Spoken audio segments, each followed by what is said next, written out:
Hello, everybody. How are you doing? I have not uploaded in a hot minute. I apologize, but as you guys know, if you guys follow me on Twitter, things have been kind of a little, you know, getting a little shaky at times, but we're making progress. I will talk about that in a minute. Let's talk about first Gabbie Hanna. Oh my word. Have you ever seen somebody wanting self-validation so much? Like, she is trying really hard to, just say, hey, I'm a good person. It's me, just to validate, like to hear. She wants, it's like she thrives on people saying, you're a good person. And a good person, I've seen a few videos. I've been watching. But when you sit there, if you do something really nice for somebody, and that's all you do is keep, saying and saying and saying, I did this for you, I did this, I did this for this one. It's not a good look, because then it kind of looks like that you're only doing something for somebody to get recognition for yourself. So therefore, it kind of, voids out the whole thing that you were trying to do in the first place. Like, everybody does things for people. People do things for me, I do things for them, or whatever. Am I going to sit there and be like, I did this for this person, this person, this person, this person, I did this for you? No, because if you're just looking for self-gain by helping somebody, no. And that's kind of, like, in my opinion, what she's trying to do.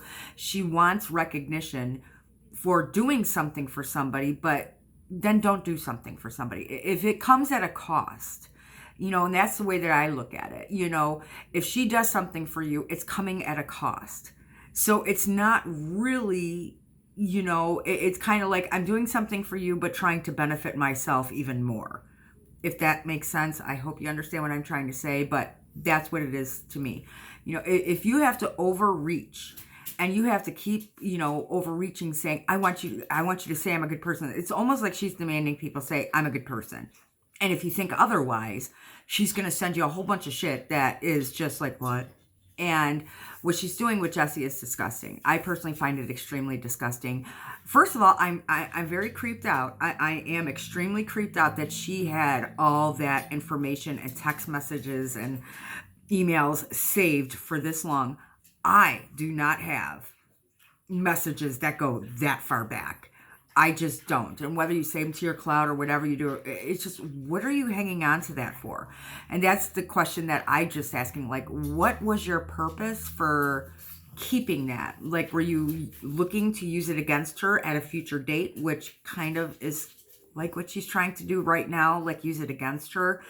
She's trying to make her look really bad and herself look really, really good. Fortunately, people have seen through that and they're like, no, you're a shitty person and this isn't right.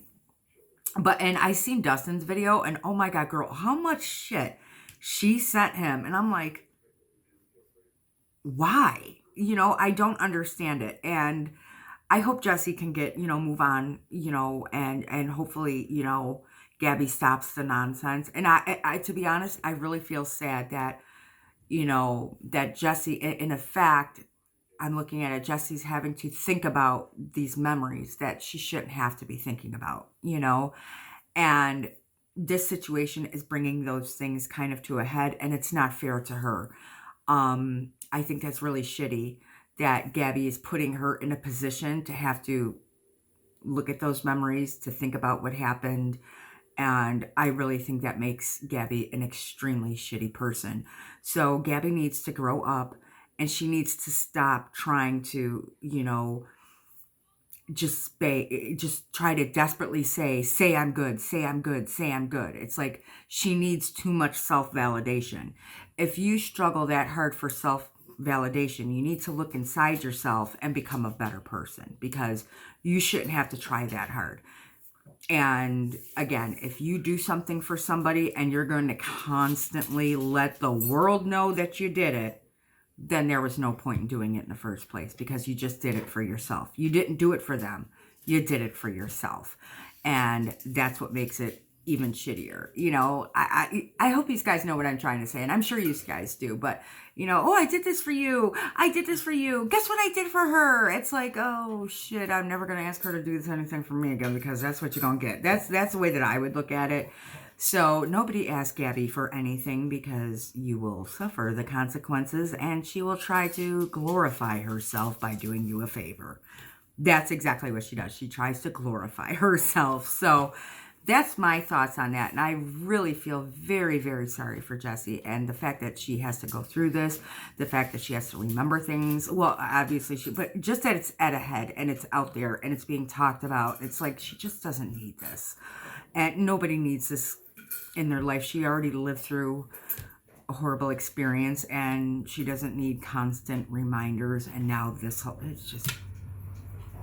Anyway, that's how I feel about Gabbie, and she's got to do a lot of soul searching and stop trying to whatever the hell she's trying to do. So anyway, I will give you guys a Holly update, because I know a lot of you don't follow me on Twitter, and that's where I've been really posting a lot of things and talking about things. So if you don't follow me on Twitter, it's supermommy25. It's supermommy TO, the number 5. Anyway, I think it's in my, yeah, anyway, I don't know. But, so we're going to start a journal, because I've been noticing there seems to be patterns, you know, like she'll be good for so many days, then she'll be really agitated for so many days, and she'll be really sleepy for so many days. Yesterday and today, she's really been doing nothing but sleeping. Tonight she is starting to perk up a little bit. But Saturday night I had to call 911. I went to go check on her at God bless. I went to go check on her at 2 o'clock in the morning before I went to bed, because I worked a double and I was supposed to go back into work at 6 o'clock in the morning. And her breathing was very shallow, like, and just, I'm like, oh my gosh, you know, I just noticed that, because normally you can hear Holly like snoring or something and whatever, but you know, it was just so shallow. And I'm like, wow. So I called 911. First I tried to wake her up. I tried to arouse her, and that was very difficult. I was shaking her, and I was like, Holly, you know, are you okay? You know, and I'm trying to, she finally did, you know, arouse a little bit, but then she was just, so I called 911, and, you know, we got her to the emergency room, and she's okay. We got the CT scan, which is awesome news, that I got that. But anyway, so her heart rate dropped a little bit too low. But she was okay. Her saturations were okay, but her heart rate just dropped a little bit too low. She was just a little bit too deep into a slumber. And that's probably because of, you know, Ativan or whatever. So, I don't know if that's what it is, but she does have a doctor's appointment tomorrow that I'm going to be able to hopefully talk to, and I'm going to make her an appointment with her cardiologist, because I really want to make sure that the medications that she's on, you know, we're learning as we go, guys. We're learning, you know, what might be good for her, what might not be good for her, and we're keeping such a close eye. But I'm glad she was okay, but, you know, I had an awesome team of doctors. They were very awesome. It was a young guy that he came in, and he listened. He actually listened, and I was so thankful. And he did things that no other doctor has done. He actually examined her. He got labs on her. And the attending that was there came in, and I actually spoke with her on the phone when my husband had her at the hospital. And so I got to meet her this time, and you know, he's the one that, you know, stuck up and said, let's get the CT for her. And so we got the CAT scan, CAT scan isn't an MRI. An MRI is a little bit more, you know, is going to look a little bit more in there, but at least I know there's no tumors, there's no brain bleeds, there's nothing going on there. So I'm extremely thankful. The MRI will show a little bit more if there's anything else going on. And she's going to get like an EEG done. And that's going to show like if there's anything misfiring or something going on in there. We have discovered that most of her problems right now are, you know, neurological. You know, some are a little bit pain related, but most of them are neurological. And I just want to say, mental health can affect anybody. It really can. And it can affect so many people. And there are plenty of mental health issues in my family. My daughter is bipolar. My sister is bipolar. I have panic anxiety disorder. My mom is in denial. Okay, she's anxious as hell. So things do run in my family, and it's not to say that, yes, I do say Holly woke up one day and she just snapped, but I have to remember, and I've always taken into account that Holly doesn't age like the rest of us. I mean, she does. I'm not saying she's like immortal or anything, but like she's 18, but mentally she's not 18. I want to put it that way. If you can kind of go on that guideline. And right now she may be 18, but she might be mentally hitting like 13 or 14. And those are when a lot of conditions like bipolar or schizophrenia or whatever do come out. And she's doing this thing where she's laughing and crying at the same time. So that's how we kind of know that is definitely something going on that's, either mental health, neurological, whatever. So we're trying to treat her the best way that we can and find the right medications for her. And we're on a good road. We're doing good. We're getting more good days than bad days, which is good, even though some of the good days are where she's just completely sleeping. But I would rather her be like that than screaming, hurting herself, pulling her hair.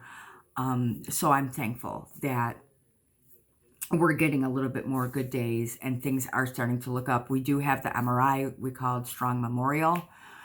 So she's going to be able to get her MRI way sooner than February. So she's going to get that next month right away. So that's extremely exciting. And then we're dealing with neurology, and hospice has been amazing. So we have a wonderful team, and I am, going down every single road that I possibly can. I'm getting her all the best help that I can. I am exploring every single avenue.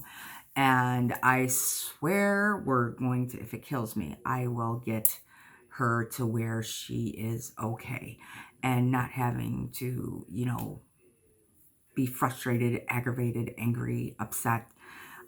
So that's where we're going, and things are starting to pick up and turn in the right direction. It's just slow. It's a slow process. So I'm thankful. I did cut back on working so much. I did do that because I need to, I need to have some time with her and get all these appointments down. And it's been working great. We've gotten to see a lot of doctors. We've gotten a lot of opinions. We've been to the emergency room 5 times. But that's okay. Now I know, because I don't like doing the ER, especially at this time of year. Oh, my word. Because, that's cold, flus, trying to keep her away from the germs, especially with her low immune system.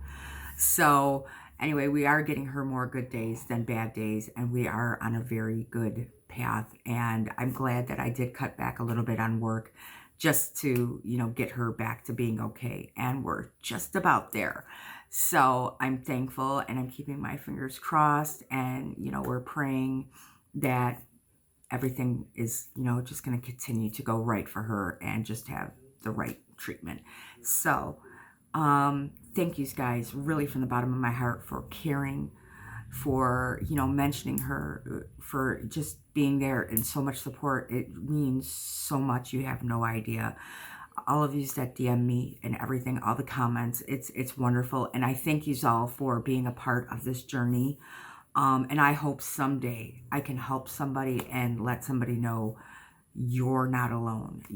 These things happen because, yes, Holly does have Down syndrome. My son Billy has Down syndrome as well, but everybody's different. And some people will get that tunnel vision. They'll just think, oh, Down syndrome, but they're still people. They're children, they're adults, they're people that have their own differences and their own, set of, problems. And some people get that tunnel vision, and, I'm always glad just to, make video updates or to talk, to help anybody that I can. And I'm always grateful that I get help from and responses from you guys as well. It's really been so blessing that you guys have been there for me. And I'm glad that I have you all. I really am. So as always, thank you for watching 5 moments, 5 seconds, 5 minutes of any one of my videos. Your love and support means so much to me. Leave your comments below what you think about self-validation. Gabbie Hanna. Kisses.